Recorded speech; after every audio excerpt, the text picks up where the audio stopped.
우리의 삶은 수많은 질문으로 가득 차 있습니다. 나는 왜 태어났을까? 이 고통의 의미는 무엇일까? 어떻게 사는 것이 잘 사는 것일까? 오늘 우리는 그 깊은 질문의 중심에 있는 업이라는 개념을 통해 우리 삶의 지도를 함께 그려보고자 합니다. 오늘의 이야기가 당신의 마음의 작은 등불이 된다면 이 지혜의 빛을 주변에도 나누어 주십시오. 구독과 좋아요를 통해 더 많은 분들이 이 여정에 함께할 수 있도록 마음을 보태주시면 그 또한 세상을 밝히는 귀한 공덕이 될 것입니다. 여러분의 삶에 부처님의 자비와 평화가 늘 함께하기를 기원하며 오늘의 이야기를 시작하겠습니다. 우리가 살아가면서 소유욕, 즉 무언가를 내 것으로 만들려는 끝없는 갈망은 극복하기 참으로 어려운 숙제와 같습니다. 나누고 베푸는 것보다 내 것으로 만들고 쌓아두는 것이 훨씬 쉽고 본능적으로 느껴지기 때문입니다. 그것이 바로 우리가 사는 세상의 속성이기도 합니다. 가지는 것은 쉽지만 내어주는 것은 큰 용기를 필요로 합니다. 하지만 불교의 가르침은 바로 그 반대의 길을 제시합니다. 가지는 기쁨보다 주는 즐거움을 실천해보라고 말입니다. 많은 사람들은 이렇게 반문합니다. 내가 가진 것이 있어야 주지요. 그러나 이러한 생각의 뿌리에는 물질에 대한 깊은 집착이 자리 잡고 있습니다. 물질을 향한 갈망이 통제되지 않고 커지기 시작하면 우리의 정신은 평정심을 잃고 세찬 파도처럼 흔들리게 됩니다. 가지지도 못할 것들에 대한 욕망은 우리를 더욱 공허하게 만들고 마음속에는 번뇌의 가시덤불만이 무성하게 자라날 뿐입니다. 그렇기에 주는 즐거움은 어릴 때부터 배우고 가르쳐야 하는 가장 중요한 삶의 지혜입니다. 아메리카 원주민들은 아이가 아주 어릴 때부터 자신에게 가장 소중한 것을 먼저 내어주고 베푸는 법을 가르친다고 합니다. 소유의 기쁨이 아닌 나눔의 기쁨이 무엇인지 삶의 첫 장부터 배우게 하는 것입니다. 이처럼 대상을 가리지 않고 선을 베푸는 법을 배우기 위해 우리는 이 세상에 온 것일지도 모릅니다. 우리가 왜 이 세상에 왔을까요? 여러 이유가 있겠지만 불교적인 관점에서 그 목적은 명확합니다. 좋은 업, 즉 선업을 충분히 실천해보기 위해 이생의 기회를 얻은 것입니다. 특히 부처님의 가르침을 따르는 불자들에게 이 세상에서 해야 할 공부는 오직 하나, 바로 내어줌의 실천입니다. 모든 것을 내어주어 비웠을 때 역설적으로 온 우주가 내 것이 되는 이치를 배우는 것입니다.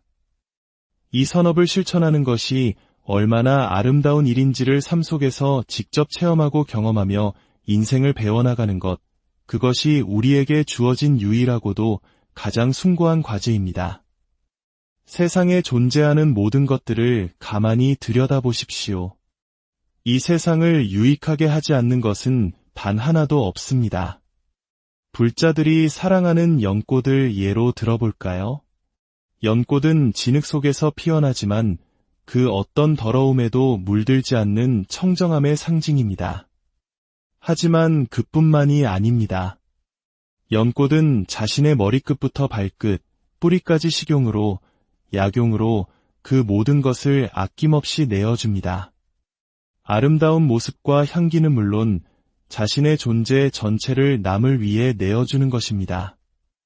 연꽃처럼 이 땅의 모든 나무와 풀, 꽃들, 우리를 비추는 태양과 대지를 적시는 비, 그 어느 것 하나 세상을 이롭게 하기 위해 존재하지 않는 것이 없습니다. 우리 모두는 바로 그 선업 공덕을 짓기 위해 이 자리에 존재하고 있는 것입니다. 그저 먹고, 잠자고, 나이 들어 늙고 병들어 죽기 위해 이 귀한 생을 받은 것은 아닐 겁니다. 그것은 생명을 유지하기 위한 수단일 뿐 목적이 될 수는 없습니다. 우리의 진정한 목적은 선행이란 무엇인가, 선업을 짓는다는 것은 어떤 의미인가를 배우고 일생을 바쳐 그것을 실천해보는 데 있습니다. 부처님께서는 어느 한 생도 공덕 짓지 않고 그냥 살아온 생이 없었다고 말씀하셨습니다. 모든 생애를 온몸 바쳐 공덕을 쌓는 데 투자하셨고 마침내 완전한 깨달음을 이루셨습니다. 그렇다면 우리 또한 그 길을 따라 걸어가야 하지 않을까요? 인류가 농사를 짓고 한 곳에 정착하기 시작한 것은 고작 1만 년 전의 일입니다. 46억 년 지구의 역사에 비하면 찰나와 같은 시간이죠. 정착 생활을 시작하며 사회는 복잡해지고 규모가 커졌습니다. 그러면서 질서를 유지하기 위한 도덕적 규범과 책임이 필요해졌습니다. 나쁜 짓을 하면 벌을 받는다. 하늘이 두렵지 않으냐? 와 같은 말들이 생겨났습니다. 이것이 바로 인과응보 사상의 시작이었습니다. 사회를 유지하기 위한 하나의 장치였던 셈입니다. 또한 이 생에서 해결되지 않는 억울한 일이 생겼을 때 사람들은 위안을 필요로 했습니다. 지금은 억울하더라도 다음 생에서는 반드시 공정함이 회복될 것이다. 하늘은 모든 것을 알고 있다. 이 믿음은 고통을 견뎌낼 힘을 주었습니다. 그렇다면 불교에서 말하는 업과 인과응보는 무엇일까요? 불교에서는 단순히 착한 일 하면 복 받고 나쁜 일 하면 벌 받는다는 식의 단순한 논리를 넘어섭니다. 불교에서 가장 중요하게 여기는 것은 바로 의도입니다. 내가 무엇인가를 하고자 하는 의지, 그 의도된 행위는 반드시 그에 상응하는 결과를 가져온다는 것이 불교적 관점의 핵심입니다. 이것을 절대 잊어서는 안 됩니다. 이 관점을 마음에 새겨야만 우리는 함부로 살지 않고 자신의 행위를 개선해 나갈 수 있습니다. 그런데 이런 질문이 생깁니다. 왜 선한 사람이 고통받고 악한 사람은 떵떵거리며 잘 사는 걸까요? 이것이 바로 불교의 인과론이 단선적이지 않다는 증거입니다. 불에 손을 대면 바로 데이는 것처럼 업의 결과가 즉각적으로 나타나는 경우는 드뭅니다. 업은 씨앗과 같습니다. 의도라는 씨앗을 뿌렸다고 해서 바로 다음날 열매가 열리지는 않습니다.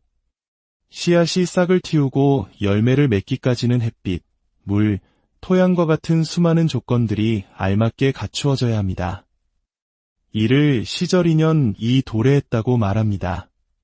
뿌려진 수많은 씨앗 중에서도 조건이 맞지 않으면 끝내 열매 맺지 못하는 씨앗도 많습니다.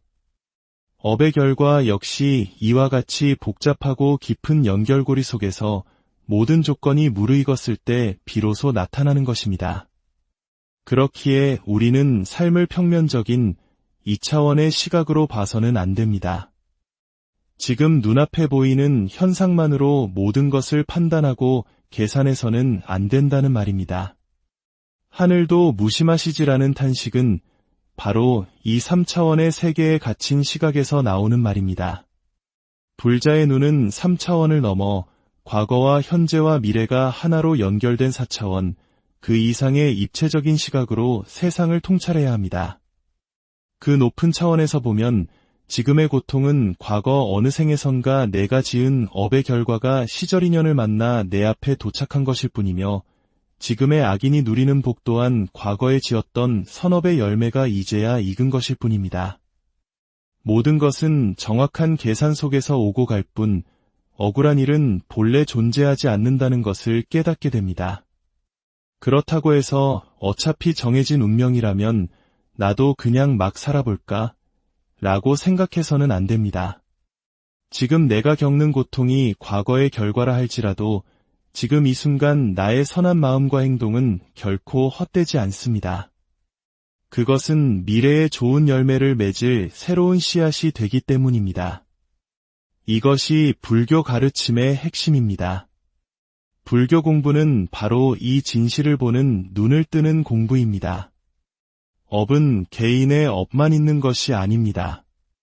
가족이 함께 겪는 가족의 업, 더 나아가 대한민국 국민으로서 우리가 함께 짊어진 공동의 업도 있습니다. 아직 전쟁이 끝나지 않은 분단 국가에서 살아가는 우리의 현실이 바로 그 예입니다. 그리고 80억 인류 전체가 함께 겪는 공동의 업도 있습니다. 이 거대한 업의 흐름은 어느 한 사람의 힘으로 바꿀 수 있는 것이 아니라 우리 모두가 함께 깨어나고 함께 나아갈 때 비로소 긍정적인 방향으로 전환될 수 있습니다. 부처님께서는 깨달음을 얻기 직전 깊은 선정 속에서 두 가지 지혜를 얻으셨습니다. 첫째는 자신의 수없는 과거생을 파노라마처럼 명확하게 보는 숙명통입니다. 둘째는 그 끝없는 윤회의 과정에서 업이 어떻게 작용해왔는지를 꿰뚫어보는 천안통입니다. 이 두 가지 지혜를 통해 과거와 미래를 관통하는 업의 법칙을 완전히 이해하신 뒤에야 비로소 고통의 원인과 소멸에 대한 진리인 사성제를 깨닫고 완전한 열반에 드셨습니다. 그렇다면 이 모든 선업과 악업은 어디에서 오는 것일까요? 모든 업의 의도는 바로 들뜸에서 온다고 합니다. 들떠 있다는 것은 안정되지 않고 편안하지 않은 상태를 의미합니다. 선업이든 악업이든 무언가를 하고자 하는 의도가 일어나는 그 자체가 이미 마음이 고요한 평형 상태를 벗어나 흔들리고 있다는 증거입니다. 이 들뜸은 마치 우리가 갚아야 할 빚과 같습니다. 결제되지 않은 계산서와도 같습니다. 우리는 살면서 수많은 생각과 신념을 만들어냅니다. 나는 원래 몸이 약한 사람이야. 나는 스트레스 때문에 술을 마시는 거야와 같이 스스로를 합리화하고 방어하기 위해 수많은 신념의 공장을 세웁니다.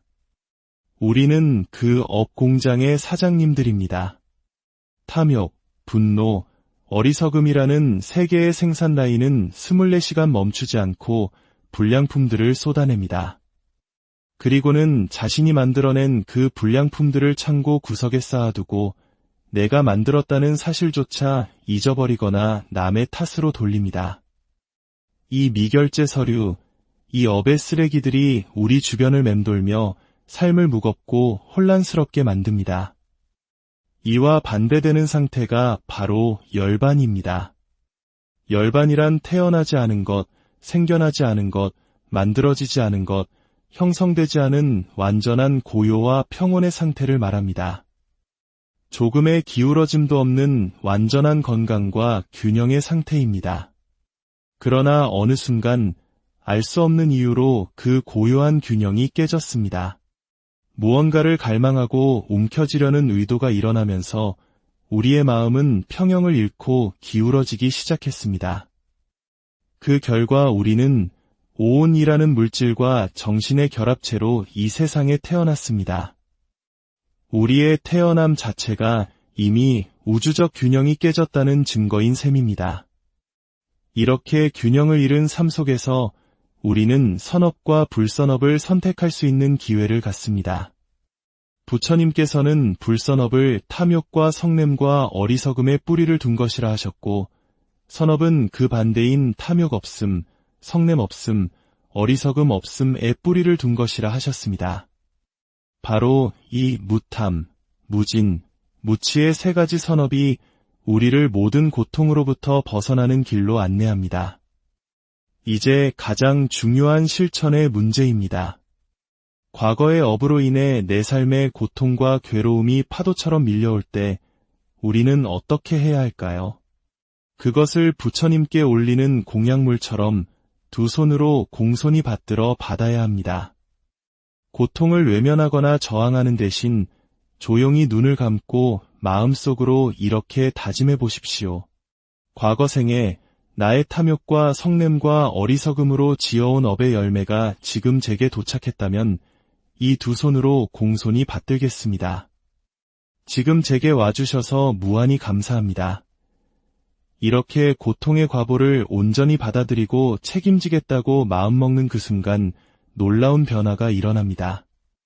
수많은 생애 동안 쌓아온 악업의 힘보다 진심으로 참회하고 그것을 받아들이려는 그 한순간의 선한 마음의 힘이 훨씬 더 강력하기 때문입니다. 그 진정한 참회의 마음이 쌓여온 모든 악업의 빚을 한순간에 녹여버릴 수 있다는 것을 믿어야 합니다. 이것이 업의 사슬을 끊는 가장 확실한 방법입니다. 업을 멈추는 길은 다른 데 있지 않습니다. 업을 만드는 원인인 갈망과 집착, 즉 가래가 일어날 때 그것을 내 것이라 생각하지 말고 한 걸음 떨어져 객관적으로 바라보는 훈련을 하는 것입니다. 마치 남의 집 불구경하듯 내 안에서 일어나는 분노와 슬픔, 욕망을 그저 지켜보는 것입니다. 습관적으로 화내고 습관적으로 고통스러워하는 대신 그 모든 감정을 부처님께 올리는 공약물처럼 귀하게 받아들이십시오. 여러분 자신이 바로 부처입니다. 부처인 내가 나의 업을 책임지고 공양으로 받겠다는데 우주법계에 그 누가 말리겠습니까? 과거 흉악범들을 교화하셨던 삼중 스님의 일화가 있습니다. 스님으로부터 당신도 부처가 될 수 있습니다. 라는 한마디를 들은 한사형수는 난생 처음으로 자신이 사람이 아니게 살아왔음을 깨달았다고 합니다. 그는 절을 할 때마다 땅이 자신의 죄업을 덮어주길 바랐고 염불을 할 때마다 피해자의 고통을 떠올리며 진심으로 참회했습니다. 나의 기도를 통해 피해자의 고통이 조금이라도 치유될 수 있다면 기도를 멈추지 않겠습니다. 라고 다짐했습니다. 그 순간 그의 업은 바뀐 것입니다. 그는 자신의 업을 책임졌고 빚을 갚았으며 들뜬 마음은 안정을 찾았습니다. 그리고 마침내 본래의 부처 자리로 돌아가기 시작한 것입니다. 이 공부는 좌선방석 위에서만 하는 것이 아닙니다. 여러분이 살아가는 모든 순간, 걷고, 머물고, 앉고, 눕는 모든 일상이 바로 법당이며 수행의 현장입니다. 혹여 여러분의 삶에 감당하기 힘든 인연이 찾아왔다면 내가 왜 이런 사람을 만나야 해? 라고 원망하기보다 이유가 있으니 만났을 것이다. 내가 과거 어느 생에선가 원했던 결과가 지금 도착한 것이리라 하고 스스로 책임지는 말을 내뱉어 보십시오. 그 인연을 나의 공부를 돕기 위해 온 거울부처 스승으로 여기십시오. 인정하는 순간 빚은 갚아집니다. 이 말을 꼭 기억하십시오. 우리에게 남은 시간은 그리 많지 않습니다. 이 짧고도 귀한 생에 목숨을 바쳐 이 진리의 공부에 한번 매달려 볼 가치가 있지 않겠습니까? 나의 말 한마디, 표정 하나, 생각 하나가 나 자신과 온 세상을 부처의 도량으로 만드는 데 기여하도록 그렇게 살아가는 것이 바로 우리의 삶은 수많은 질문으로 가득 차 있습니다.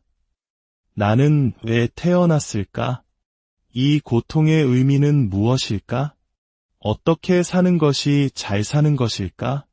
오늘 우리는 그 깊은 질문의 중심에 있는 업이라는 개념을 통해 우리 삶의 지도를 함께 그려보고자 합니다.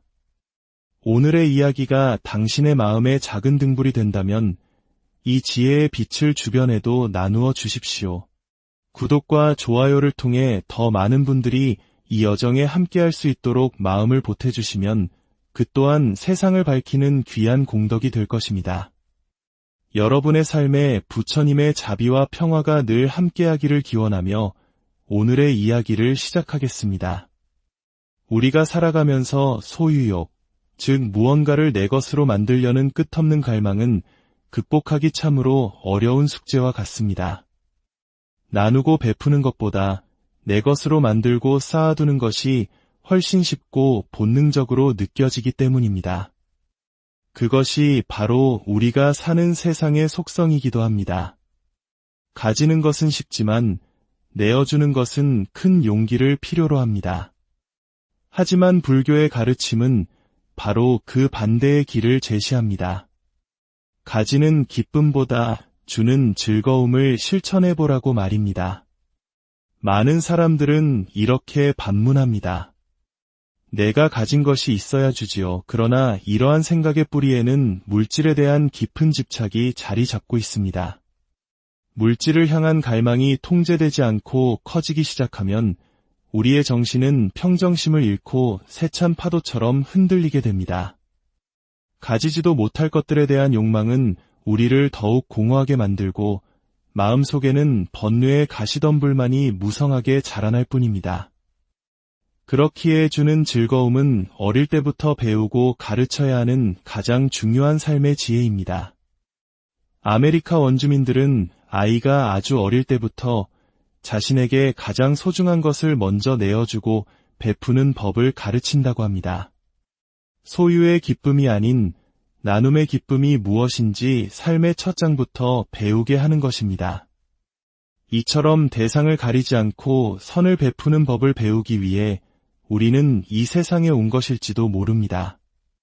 우리가 왜 이 세상에 왔을까요? 여러 이유가 있겠지만 불교적인 관점에서 그 목적은 명확합니다. 좋은 업, 즉 선업을 충분히 실천해보기 위해 이생의 기회를 얻은 것입니다. 특히 부처님의 가르침을 따르는 불자들에게 이 세상에서 해야 할 공부는 오직 하나, 바로 내어줌의 실천입니다. 모든 것을 내어주어 비웠을 때 역설적으로 온 우주가 내 것이 되는 이치를 배우는 것입니다. 이 선업을 실천하는 것이 얼마나 아름다운 일인지를 삶 속에서 직접 체험하고 경험하며 인생을 배워나가는 것, 그것이 우리에게 주어진 유일하고도 가장 숭고한 과제입니다. 세상에 존재하는 모든 것들을 가만히 들여다보십시오. 이 세상을 유익하게 하지 않는 것은 단 하나도 없습니다. 불자들이 사랑하는 연꽃을 예로 들어볼까요? 연꽃은 진흙 속에서 피어나지만 그 어떤 더러움에도 물들지 않는 청정함의 상징입니다. 하지만 그뿐만이 아닙니다. 연꽃은 자신의 머리끝부터 발끝, 뿌리까지 식용으로, 약용으로 그 모든 것을 아낌없이 내어줍니다. 아름다운 모습과 향기는 물론 자신의 존재 전체를 남을 위해 내어주는 것입니다. 연꽃처럼 이 땅의 모든 나무와 풀, 꽃들, 우리를 비추는 태양과 대지를 적시는 비, 그 어느 것 하나 세상을 이롭게 하기 위해 존재하지 않는 것이 없습니다. 우리 모두는 바로 그 선업 공덕을 짓기 위해 이 자리에 존재하고 있는 것입니다. 그저 먹고, 잠자고, 나이 들어 늙고 병들어 죽기 위해 이 귀한 생을 받은 것은 아닐 겁니다. 그것은 생명을 유지하기 위한 수단일 뿐 목적이 될 수는 없습니다. 우리의 진정한 목적은 선행이란 무엇인가, 선업을 짓는다는 것은 어떤 의미인가를 배우고 일생을 바쳐 그것을 실천해보는 데 있습니다. 부처님께서는 어느 한 생도 공덕 짓지 않고 그냥 살아온 생이 없었다고 말씀하셨습니다. 모든 생애를 온몸 바쳐 공덕을 쌓는 데 투자하셨고 마침내 완전한 깨달음을 이루셨습니다. 그렇다면 우리 또한 그 길을 따라 걸어가야 하지 않을까요? 인류가 농사를 짓고 한 곳에 정착하기 시작한 것은 고작 1만 년 전의 일입니다. 46억 년 지구의 역사에 비하면 찰나와 같은 시간이죠. 정착 생활을 시작하며 사회는 복잡해지고 규모가 커졌습니다. 그러면서 질서를 유지하기 위한 도덕적 규범과 책임이 필요해졌습니다. 나쁜 짓을 하면 벌을 받는다, 하늘이 두렵지 않으냐? 와 같은 말들이 생겨났습니다. 이것이 바로 인과응보 사상의 시작이었습니다. 사회를 유지하기 위한 하나의 장치였던 셈입니다. 또한 이 생에서 해결되지 않는 억울한 일이 생겼을 때 사람들은 위안을 필요로 했습니다. 지금은 억울하더라도 다음 생에서는 반드시 공정함이 회복될 것이다. 하늘은 모든 것을 알고 있다. 이 믿음은 고통을 견뎌낼 힘을 주었습니다. 그렇다면 불교에서 말하는 업과 인과응보는 무엇일까요? 불교에서는 단순히 착한 일 하면 복 받고 나쁜 일 하면 벌 받는다는 식의 단순한 논리를 넘어섭니다. 불교에서 가장 중요하게 여기는 것은 바로 의도입니다. 내가 무엇인가를 하고자 하는 의지, 그 의도된 행위는 반드시 그에 상응하는 결과를 가져온다는 것이 불교적 관점의 핵심입니다. 이것을 절대 잊어서는 안 됩니다. 이 관점을 마음에 새겨야만 우리는 함부로 살지 않고 자신의 행위를 개선해 나갈 수 있습니다. 그런데 이런 질문이 생깁니다. 왜 선한 사람이 고통받고 악한 사람은 떵떵거리며 잘 사는 걸까요? 이것이 바로 불교의 인과론이 단선적이지 않다는 증거입니다. 불에 손을 대면 바로 데이는 것처럼 업의 결과가 즉각적으로 나타나는 경우는 드뭅니다. 업은 씨앗과 같습니다. 의도라는 씨앗을 뿌렸다고 해서 바로 다음날 열매가 열리지는 않습니다. 씨앗이 싹을 틔우고 열매를 맺기까지는 햇빛, 물, 토양과 같은 수많은 조건들이 알맞게 갖추어져야 합니다. 이를 시절인연 이 도래했다고 말합니다. 뿌려진 수많은 씨앗 중에서도 조건이 맞지 않으면 끝내 열매 맺지 못하는 씨앗도 많습니다. 업의 결과 역시 이와 같이 복잡하고 깊은 연결고리 속에서 모든 조건이 무르익었을 때 비로소 나타나는 것입니다. 그렇기에 우리는 삶을 평면적인 2차원의 시각으로 봐서는 안 됩니다. 지금 눈앞에 보이는 현상만으로 모든 것을 판단하고 계산해서는 안 된다는 말입니다.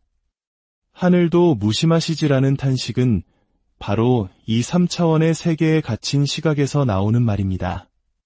불자의 눈은 3차원을 넘어 과거와 현재와 미래가 하나로 연결된 4차원, 그 이상의 입체적인 시각으로 세상을 통찰해야 합니다. 그 높은 차원에서 보면 지금의 고통은 과거 어느 생에선가 내가 지은 업의 결과가 시절인연을 만나 내 앞에 도착한 것일 뿐이며 지금의 악인이 누리는 복 또한 과거에 지었던 선업의 열매가 이제야 익은 것일 뿐입니다. 모든 것은 정확한 계산 속에서 오고 갈 뿐 억울한 일은 본래 존재하지 않는다는 것을 깨닫게 됩니다. 그렇다고 해서 어차피 정해진 운명이라면 나도 그냥 막 살아볼까? 라고 생각해서는 안 됩니다. 지금 내가 겪는 고통이 과거의 결과라 할지라도 지금 이 순간 나의 선한 마음과 행동은 결코 헛되지 않습니다. 그것은 미래에 좋은 열매를 맺을 새로운 씨앗이 되기 때문입니다. 이것이 불교 가르침의 핵심입니다. 불교 공부는 바로 이 진실을 보는 눈을 뜨는 공부입니다. 업은 개인의 업만 있는 것이 아닙니다. 가족이 함께 겪는 가족의 업, 더 나아가 대한민국 국민으로서 우리가 함께 짊어진 공동의 업도 있습니다. 아직 전쟁이 끝나지 않은 분단국가에서 살아가는 우리의 현실이 바로 그 예입니다. 그리고 80억 인류 전체가 함께 겪는 공동의 업도 있습니다. 이 거대한 업의 흐름은 어느 한 사람의 힘으로 바꿀 수 있는 것이 아니라 우리 모두가 함께 깨어나고 함께 나아갈 때 비로소 긍정적인 방향으로 전환될 수 있습니다. 부처님께서는 깨달음을 얻기 직전 깊은 선정 속에서 두 가지 지혜를 얻으셨습니다. 첫째는 자신의 수없는 과거생을 파노라마처럼 명확하게 보는 숙명통입니다. 둘째는 그 끝없는 윤회의 과정에서 업이 어떻게 작용해왔는지를 꿰뚫어보는 천안통입니다. 이 두 가지 지혜를 통해 과거와 미래를 관통하는 업의 법칙을 완전히 이해하신 뒤에야 비로소 고통의 원인과 소멸에 대한 진리인 사성제를 깨닫고 완전한 열반에 드셨습니다. 그렇다면 이 모든 선업과 악업은 어디에서 오는 것일까요? 모든 업의 의도는 바로 들뜸에서 온다고 합니다. 들떠 있다는 것은 안정되지 않고 편안하지 않은 상태를 의미합니다. 선업이든 악업이든 무언가를 하고자 하는 의도가 일어나는 그 자체가 이미 마음이 고요한 평형 상태를 벗어나 흔들리고 있다는 증거입니다. 이 들뜸은 마치 우리가 갚아야 할 빚과 같습니다. 결제되지 않은 계산서와도 같습니다. 우리는 살면서 수많은 생각과 신념을 만들어냅니다. 나는 원래 몸이 약한 사람이야. 나는 스트레스 때문에 술을 마시는 거야와 같이 스스로를 합리화하고 방어하기 위해 수많은 신념의 공장을 세웁니다. 우리는 그 업 공장의 사장님들입니다. 탐욕, 분노, 어리석음이라는 세 개의 생산 라인은 24시간 멈추지 않고 불량품들을 쏟아냅니다. 그리고는 자신이 만들어낸 그 불량품들을 창고 구석에 쌓아두고 내가 만들었다는 사실조차 잊어버리거나 남의 탓으로 돌립니다. 이 미결제 서류, 이 업의 쓰레기들이 우리 주변을 맴돌며 삶을 무겁고 혼란스럽게 만듭니다. 이와 반대되는 상태가 바로 열반입니다. 열반이란 태어나지 않은 것, 생겨나지 않은 것, 만들어지지 않은 것, 형성되지 않은 완전한 고요와 평온의 상태를 말합니다. 조금의 기울어짐도 없는 완전한 건강과 균형의 상태입니다. 그러나 어느 순간 알 수 없는 이유로 그 고요한 균형이 깨졌습니다.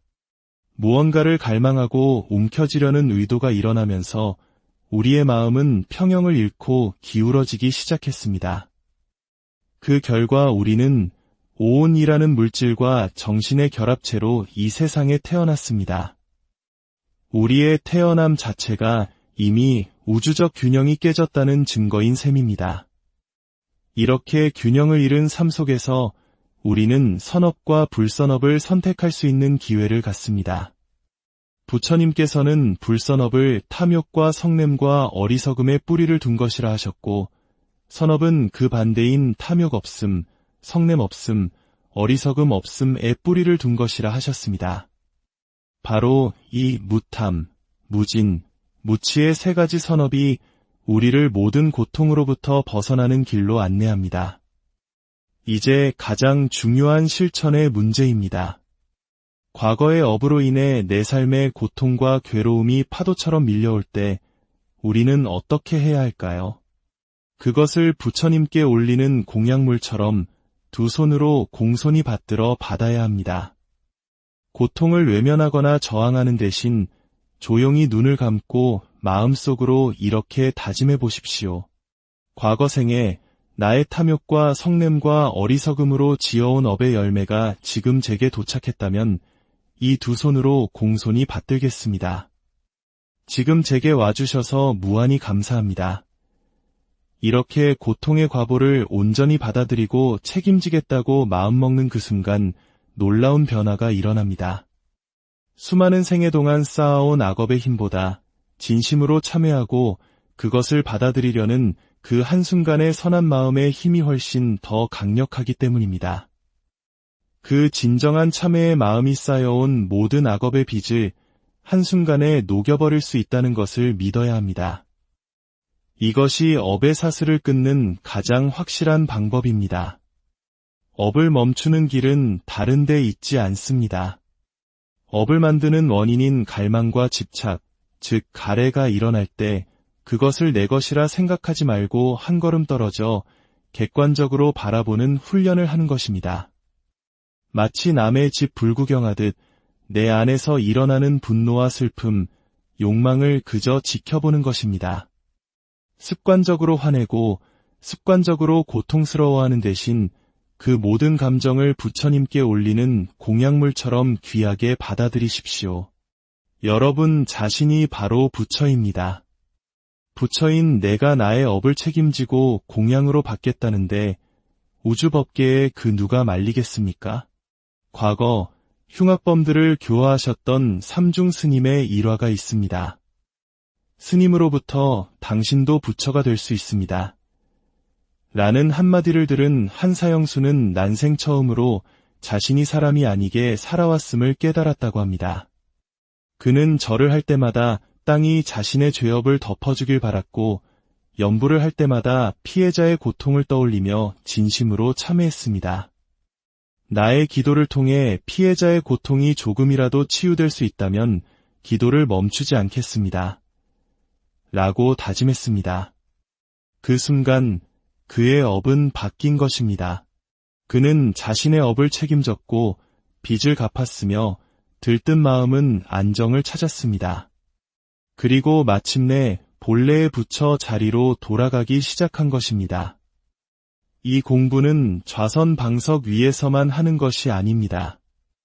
여러분이 살아가는 모든 순간, 걷고, 머물고, 앉고, 눕는 모든 일상이 바로 법당이며 수행의 현장입니다. 혹여 여러분의 삶에 감당하기 힘든 인연이 찾아왔다면 내가 왜 이런 사람을 만나야 해? 라고 원망하기보다 이유가 있으니 만났을 것이다.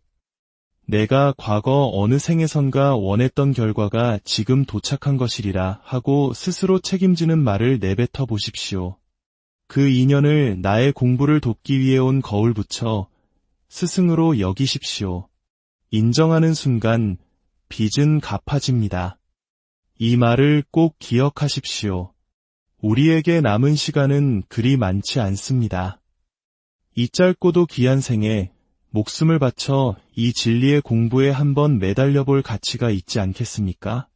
나의 말 한마디, 표정 하나, 생각 하나가 나 자신과 온 세상을 부처의 도량으로 만드는 데 기여하도록 그렇게 살아가는 것이 바로 우리의 삶은 수많은 질문으로 가득 차 있습니다.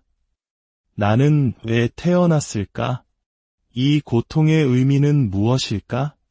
어떻게 사는 것이 잘 사는 것일까?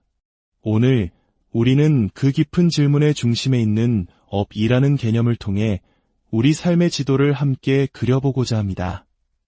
오늘의 이야기가 당신의 마음에 작은 등불이 된다면 이 지혜의 빛을 주변에도 나누어 주십시오. 구독과 좋아요를 통해 더 많은 분들이 이 여정에 함께할 수 있도록 마음을 보태주시면 그 또한 세상을 밝히는 귀한 공덕이 될 것입니다.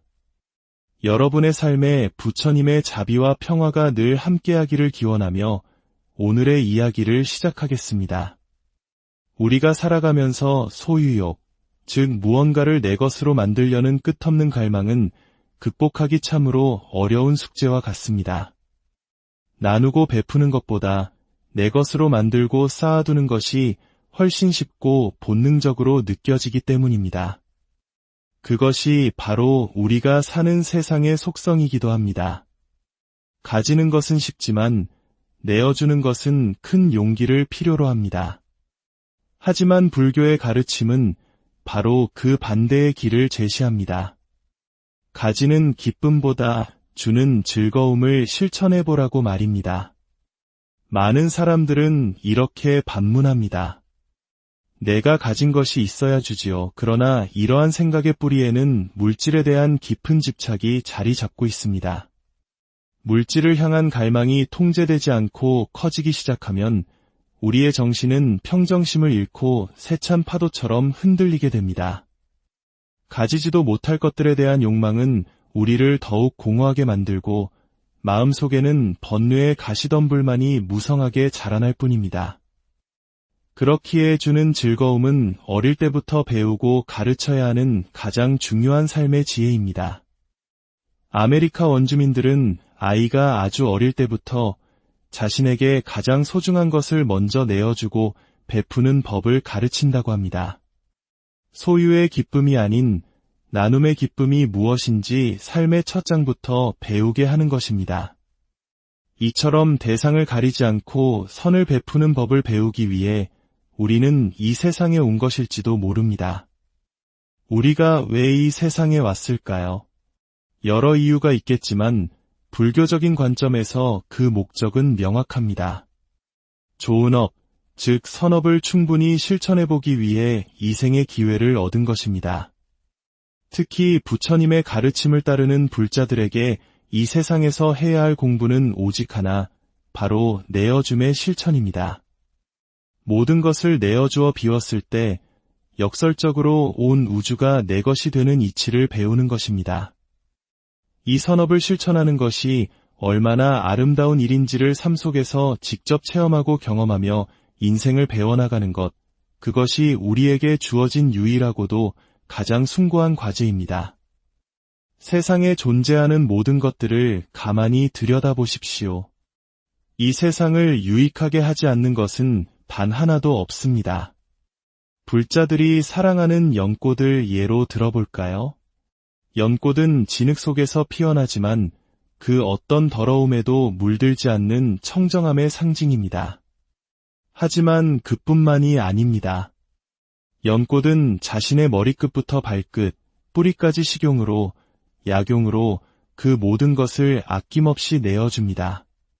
아름다운 모습과 향기는 물론 자신의 존재 전체를 남을 위해 내어주는 것입니다. 연꽃처럼 이 땅의 모든 나무와 풀, 꽃들, 우리를 비추는 태양과 대지를 적시는 비, 그 어느 것 하나 세상을 이롭게 하기 위해 존재하지 않는 것이 없습니다. 우리 모두는 바로 그 선업 공덕을 짓기 위해 이 자리에 존재하고 있는 것입니다. 그저 먹고, 잠자고, 나이 들어 늙고 병들어 죽기 위해 이 귀한 생을 받은 것은 아닐 겁니다. 그것은 생명을 유지하기 위한 수단일 뿐 목적이 될 수는 없습니다. 우리의 진정한 목적은 선행이란 무엇인가, 선업을 짓는다는 것은 어떤 의미인가를 배우고 일생을 바쳐 그것을 실천해보는 데 있습니다. 부처님께서는 어느 한 생도 공덕 짓지 않고 그냥 살아온 생이 없었다고 말씀하셨습니다. 모든 생애를 온몸 바쳐 공덕을 쌓는 데 투자하셨고 마침내 완전한 깨달음을 이루셨습니다. 그렇다면 우리 또한 그 길을 따라 걸어가야 하지 않을까요? 인류가 농사를 짓고 한 곳에 정착하기 시작한 것은 고작 1만 년 전의 일입니다. 46억 년 지구의 역사에 비하면 찰나와 같은 시간이죠. 정착 생활을 시작하며 사회는 복잡해지고 규모가 커졌습니다. 그러면서 질서를 유지하기 위한 도덕적 규범과 책임이 필요해졌습니다. 나쁜 짓을 하면 벌을 받는다, 하늘이 두렵지 않으냐? 와 같은 말들이 생겨났습니다. 이것이 바로 인과응보 사상의 시작이었습니다. 사회를 유지하기 위한 하나의 장치였던 셈입니다. 또한 이 생에서 해결되지 않는 억울한 일이 생겼을 때 사람들은 위안을 필요로 했습니다. 지금은 억울하더라도 다음 생에서는 반드시 공정함이 회복될 것이다. 하늘은 모든 것을 알고 있다. 이 믿음은 고통을 견뎌낼 힘을 주었습니다. 그렇다면 불교에서 말하는 업과 인과응보는 무엇일까요? 불교에서는 단순히 착한 일 하면 복 받고 나쁜 일 하면 벌 받는다는 식의 단순한 논리를 넘어섭니다. 불교에서 가장 중요하게 여기는 것은 바로 의도입니다. 내가 무엇인가를 하고자 하는 의지, 그 의도된 행위는 반드시 그에 상응하는 결과를 가져온다는 것이 불교적 관점의 핵심입니다. 이것을 절대 잊어서는 안 됩니다. 이 관점을 마음에 새겨야만 우리는 함부로 살지 않고 자신의 행위를 개선해 나갈 수 있습니다. 그런데 이런 질문이 생깁니다. 왜 선한 사람이 고통받고 악한 사람은 떵떵거리며 잘 사는 걸까요? 이것이 바로 불교의 인과론이 단선적이지 않다는 증거입니다. 불에 손을 대면 바로 데이는 것처럼 업의 결과가 즉각적으로 나타나는 경우는 드뭅니다. 업은 씨앗과 같습니다. 의도라는 씨앗을 뿌렸다고 해서 바로 다음날 열매가 열리지는 않습니다. 씨앗이 싹을 틔우고 열매를 맺기까지는 햇빛, 물, 토양과 같은 수많은 조건들이 알맞게 갖추어져야 합니다. 이를 시절인연 이 도래했다고 말합니다. 뿌려진 수많은 씨앗 중에서도 조건이 맞지 않으면 끝내 열매 맺지 못하는 씨앗도 많습니다. 업의 결과 역시 이와 같이 복잡하고 깊은 연결고리 속에서 모든 조건이 무르익었을 때 비로소 나타나는 것입니다. 그렇기에 우리는 삶을 평면적인 2차원의 시각으로 봐서는 안 됩니다. 지금 눈앞에 보이는 현상만으로 모든 것을 판단하고 계산해서는 안 된다는 말입니다. 하늘도 무심하시지라는 탄식은 바로 이 3차원의 세계에 갇힌 시각에서 나오는 말입니다. 불자의 눈은 3차원을 넘어 과거와 현재와 미래가 하나로 연결된 4차원, 그 이상의 입체적인 시각으로 세상을 통찰해야 합니다. 그 높은 차원에서 보면 지금의 고통은 과거 어느 생에선가 내가 지은 업의 결과가 시절인연을 만나 내 앞에 도착한 것일 뿐이며 지금의 악인이 누리는 복 또한 과거에 지었던 선업의 열매가 이제야 익은 것일 뿐입니다. 모든 것은 정확한 계산 속에서 오고 갈 뿐 억울한 일은 본래 존재하지 않는다는 것을 깨닫게 됩니다. 그렇다고 해서 어차피 정해진 운명이라면 나도 그냥 막 살아볼까? 라고 생각해서는 안 됩니다. 지금 내가 겪는 고통이 과거의 결과라 할지라도 지금 이 순간 나의 선한 마음과 행동은 결코 헛되지 않습니다. 그것은 미래에 좋은 열매를 맺을 새로운 씨앗이 되기 때문입니다. 이것이 불교 가르침의 핵심입니다. 불교 공부는 바로 이 진실을 보는 눈을 뜨는 공부입니다. 업은 개인의 업만 있는 것이 아닙니다. 가족이 함께 겪는 가족의 업, 더 나아가 대한민국 국민으로서 우리가 함께 짊어진 공동의 업도 있습니다. 아직 전쟁이 끝나지 않은 분단국가에서 살아가는 우리의 현실이 바로 그 예입니다. 그리고 80억 인류 전체가 함께 겪는 공동의 업도 있습니다. 이 거대한 업의 흐름은 어느 한 사람의 힘으로 바꿀 수 있는 것이 아니라 우리 모두가 함께 깨어나고 함께 나아갈 때 비로소 긍정적인 방향으로 전환될 수 있습니다. 부처님께서는 깨달음을 얻기 직전 깊은 선정 속에서 두 가지 지혜를 얻으셨습니다. 첫째는 자신의 수없는 과거생을 파노라마처럼 명확하게 보는 숙명통입니다. 둘째는 그 끝없는 윤회의 과정에서 업이 어떻게 작용해왔는지를 꿰뚫어 보는 천안통입니다. 이 두 가지 지혜를 통해 과거와 미래를 관통하는 업의 법칙을 완전히 이해하신 뒤에야 비로소 고통의 원인과 소멸에 대한 진리인 사성제를 깨닫고 완전한 열반에 드셨습니다. 그렇다면 이 모든 선업과 악업은 어디에서 오는 것일까요? 모든 업의 의도는 바로 들뜸에서 온다고 합니다. 들떠 있다는 것은 안정되지 않고 편안하지 않은 상태를 의미합니다. 선업이든 악업이든 무언가를 하고자 하는 의도가 일어나는 그 자체가 이미 마음이 고요한 평형 상태를 벗어나 흔들리고 있다는 증거입니다. 이 들뜸은 마치 우리가 갚아야 할 빚과 같습니다. 결제되지 않은 계산서와도 같습니다. 우리는 살면서 수많은 생각과 신념을 만들어냅니다. 나는 원래 몸이 약한 사람이야. 나는 스트레스 때문에 술을 마시는 거야와 같이 스스로를 합리화하고 방어하기 위해 수많은 신념의 공장을 세웁니다. 우리는 그 업 공장의 사장님들입니다. 탐욕, 분노, 어리석음이라는 세 개의 생산 라인은 24시간 멈추지 않고 불량품들을 쏟아냅니다. 그리고는 자신이 만들어낸 그 불량품들을 창고 구석에 쌓아두고 내가 만들었다는 사실조차 잊어버리거나 남의 탓으로 돌립니다. 이 미결제 서류, 이 업의 쓰레기들이 우리 주변을 맴돌며 삶을 무겁고 혼란스럽게 만듭니다. 이와 반대되는 상태가 바로 열반입니다.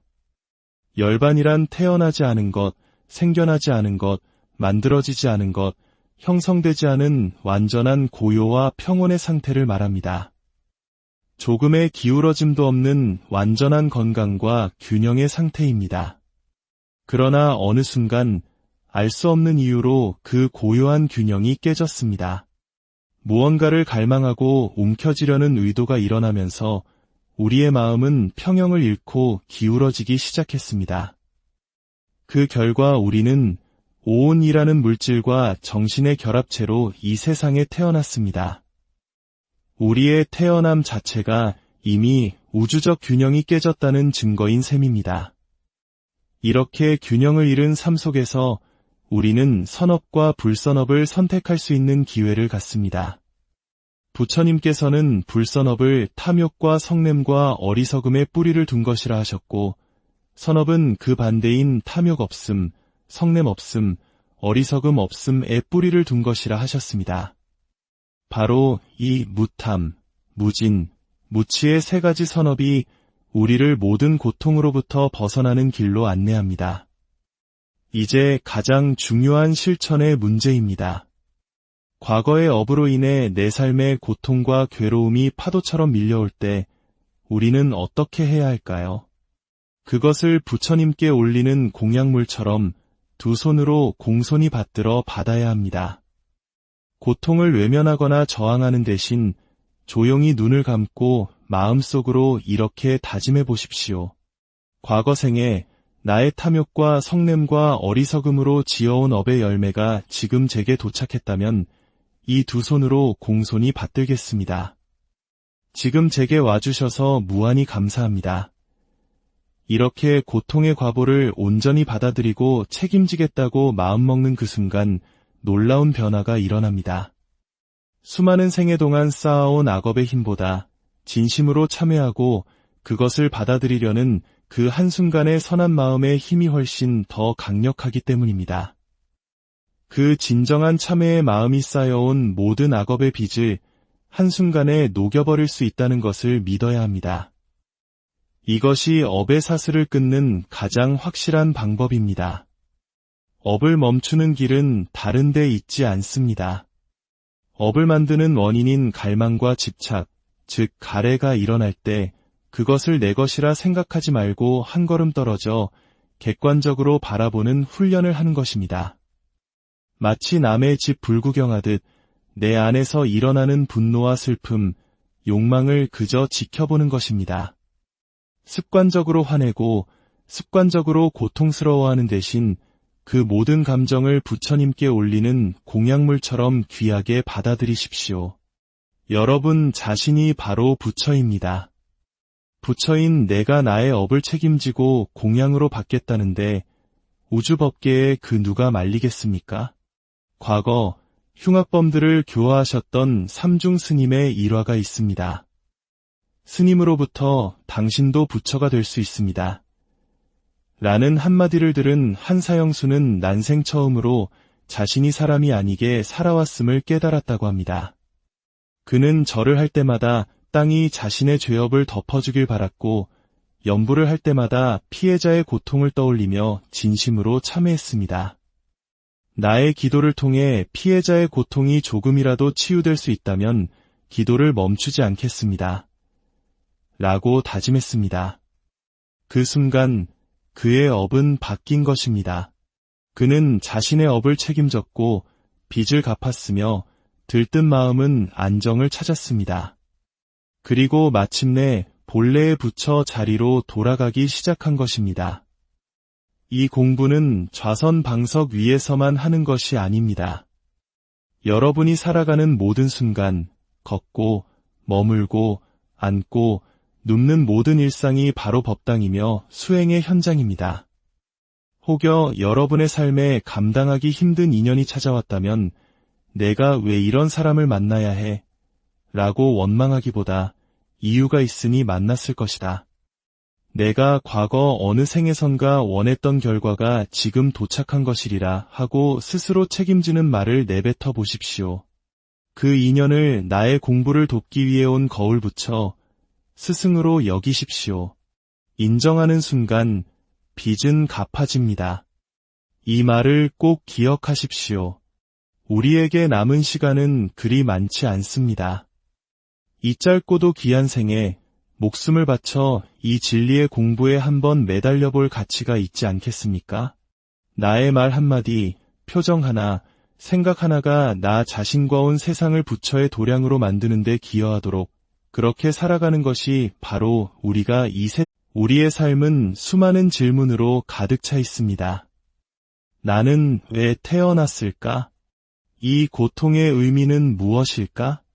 어떻게 사는 것이 잘 사는 것일까? 오늘 우리는 그 깊은 질문의 중심에 있는 업이라는 개념을 통해 우리 삶의 지도를 함께 그려보고자 합니다. 오늘의 이야기가 당신의 마음에 작은 등불이 된다면 이 지혜의 빛을 주변에도 나누어 주십시오. 구독과 좋아요를 통해 더 많은 분들이 이 여정에 함께할 수 있도록 마음을 보태주시면 그 또한 세상을 밝히는 귀한 공덕이 될 것입니다. 여러분의 삶에 부처님의 자비와 평화가 늘 함께하기를 기원하며 오늘의 이야기를 시작하겠습니다.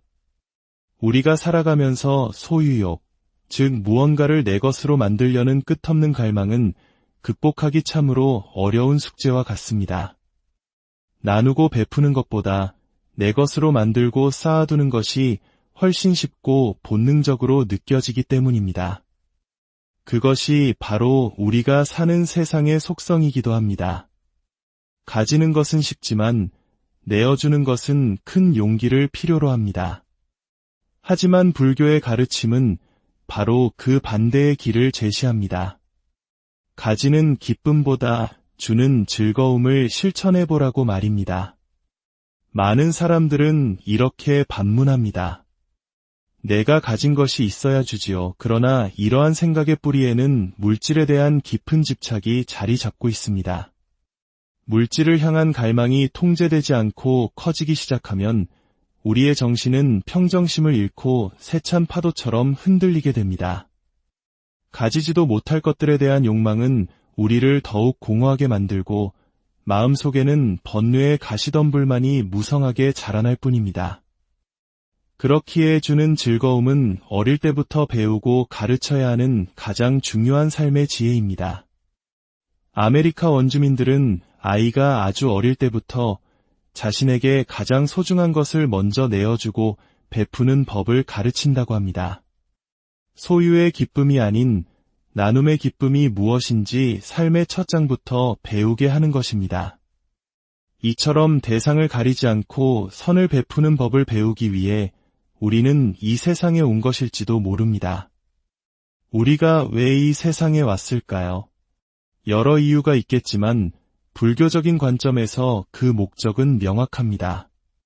좋은 업, 즉 선업을 충분히 실천해보기 위해 이생의 기회를 얻은 것입니다. 특히 부처님의 가르침을 따르는 불자들에게 이 세상에서 해야 할 공부는 오직 하나, 바로 내어줌의 실천입니다. 모든 것을 내어주어 비웠을 때 역설적으로 온 우주가 내 것이 되는 이치를 배우는 것입니다. 이 선업을 실천하는 것이 얼마나 아름다운 일인지를 삶 속에서 직접 체험하고 경험하며 인생을 배워나가는 것, 그것이 우리에게 주어진 유일하고도 가장 숭고한 과제입니다. 세상에 존재하는 모든 것들을 가만히 들여다보십시오. 이 세상을 유익하게 하지 않는 것은 단 하나도 없습니다. 불자들이 사랑하는 연꽃을 예로 들어볼까요? 연꽃은 진흙 속에서 피어나지만 그 어떤 더러움에도 물들지 않는 청정함의 상징입니다. 하지만 그뿐만이 아닙니다. 연꽃은 자신의 머리끝부터 발끝, 뿌리까지 식용으로, 약용으로 그 모든 것을 아낌없이 내어줍니다. 아름다운 모습과 향기는 물론 자신의 존재 전체를 남을 위해 내어주는 것입니다. 연꽃처럼 이 땅의 모든 나무와 풀, 꽃들, 우리를 비추는 태양과 대지를 적시는 비, 그 어느 것 하나 세상을 이롭게 하기 위해 존재하지 않는 것이 없습니다. 우리 모두는 바로 그 선업 공덕을 짓기 위해 이 자리에 존재하고 있는 것입니다. 그저 먹고, 잠자고, 나이 들어 늙고 병들어 죽기 위해 이 귀한 생을 받은 것은 아닐 겁니다. 그것은 생명을 유지하기 위한 수단일 뿐 목적이 될 수는 없습니다. 우리의 진정한 목적은 선행이란 무엇인가, 선업을 짓는다는 것은 어떤 의미인가를 배우고 일생을 바쳐 그것을 실천해보는 데 있습니다. 부처님께서는 어느 한 생도 공덕 짓지 않고 그냥 살아온 생이 없었다고 말씀하셨습니다. 모든 생애를 온몸 바쳐 공덕을 쌓는 데 투자하셨고 마침내 완전한 깨달음을 이루셨습니다. 그렇다면 우리 또한 그 길을 따라 걸어가야 하지 않을까요? 인류가 농사를 짓고 한 곳에 정착하기 시작한 것은 고작 1만 년 전의 일입니다. 46억 년 지구의 역사에 비하면 찰나와 같은 시간이죠. 정착 생활을 시작하며 사회는 복잡해지고 규모가 커졌습니다. 그러면서 질서를 유지하기 위한 도덕적 규범과 책임이 필요해졌습니다. 나쁜 짓을 하면 벌을 받는다, 하늘이 두렵지 않으냐? 와 같은 말들이 생겨났습니다. 이것이 바로 인과응보 사상의 시작이었습니다. 사회를 유지하기 위한 하나의 장치였던 셈입니다. 또한 이 생에서 해결되지 않는 억울한 일이 생겼을 때 사람들은 위안을 필요로 했습니다. 지금은 억울하더라도 다음 생에서는 반드시 공정함이 회복될 것이다. 하늘은 모든 것을 알고 있다.